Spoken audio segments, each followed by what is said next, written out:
Yamaha MT bike. তো এই বাইকটা স্টার্ট করার সময় একটা সাউন্ড হচ্ছে, সাউন্ডটা এই সেলফ মোটর থেকে হচ্ছে। তো সেলফের মোটরটা আমরা খুলে দেখব। এখন আমি সেলফের মোটরটা খুলে নিই, সেলফের মোটরটা খুলে নেব, তারপর মোটরটা আমি পুরোটাই খুলবো। তো এই যে আমি খুলে নিয়েছি, এখন মোটরটা খুলছি।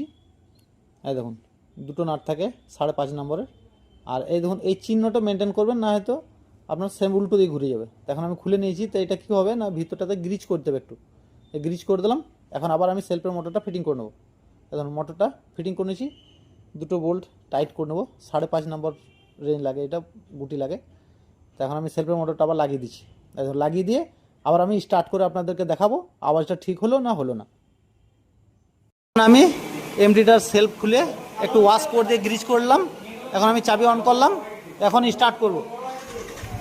এখন আর কোনো আওয়াজ নাই, একদম ঠিক হয়ে গেছে, আর কোনো আওয়াজ নাই। Thank you. আমার ভিডিও দেখে ভালো লাগলে লাইক শেয়ার কমেন্ট করুন।